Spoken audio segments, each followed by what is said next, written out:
Salam sahabat-sahabat firman kehidupan yang dikasihi Allah dengan kasih yang kekal dan tidak berkesudahan. Saya berdoa semoga saudara selalu merasakan kasih Allah Bapa sehingga saudara tidak pernah merasa kesepian dan ditinggalkan, melainkan selalu merasakan penyertaan Allah yang sempurna bagi saudara. Sahabatku, mari kita berdoa sebelum masuk dalam waktu saat teduh kita. Bapa, sebentar kami akan mulai mendengarkan firman-Mu yang disampaikan oleh hamba-Mu. Berkatilah kami dengan kepekaan untuk mendengarkan suara-Mu, dan berikanlah kami pengertian di dalam hati kami, agar kami bisa mengerti kehendak-Mu dan melakukannya di dalam hidup kami. Jadikanlah kami sebagai mempelai-mempelai Kristus yang tidak bercacat celah.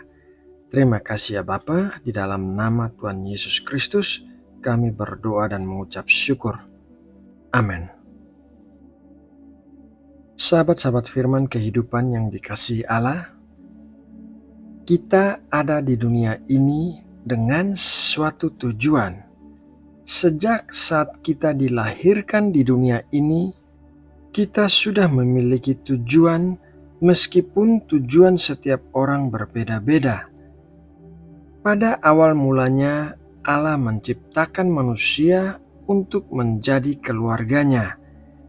Meskipun dikacaukan oleh dosa, tetapi rencana Allah tidak berubah.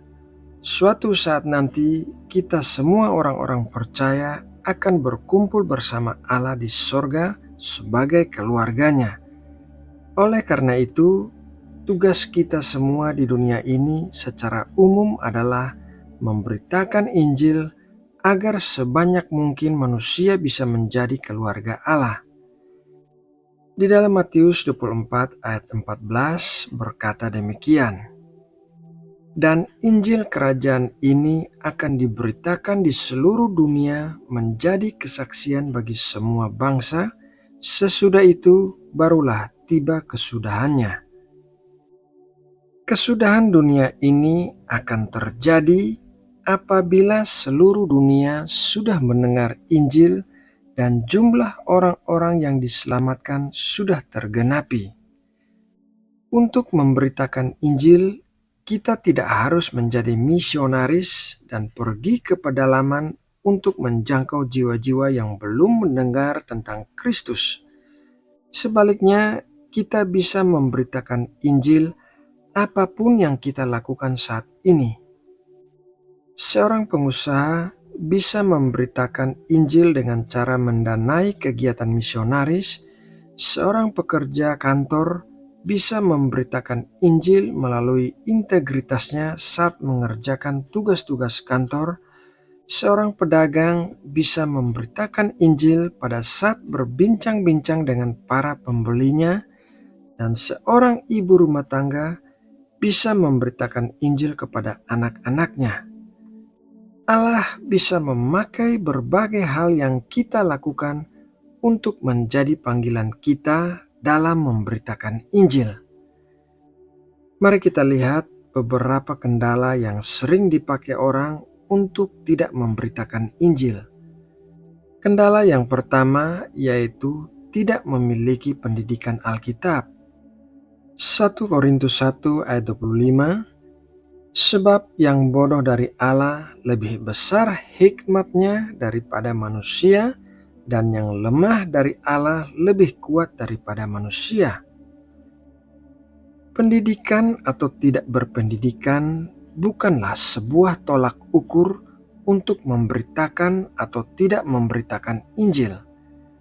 Kita tidak boleh takut memberitakan Injil karena berpikir bahwa kita tidak tahu banyak mengenai Alkitab. Beritakan saja berdasarkan apa yang kita ketahui di saat kita baru bertobat, yaitu mengenai Kristus dan apa yang dilakukan Kristus bagi kita di kayu salib. Percayalah bahwa hikmat Tuhan akan menuntun kita di saat kita memberitakan Injil dengan penuh keberanian. Kendala yang kedua yaitu umur yang terlalu tua. Yosua 14 ayat 10-11, "Jadi sekarang Sesungguhnya Tuhan telah memelihara hidupku seperti yang dijanjikannya.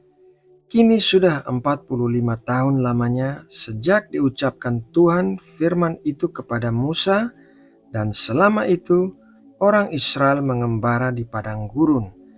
Jadi sekarang telah berumur 85 tahun aku hari ini.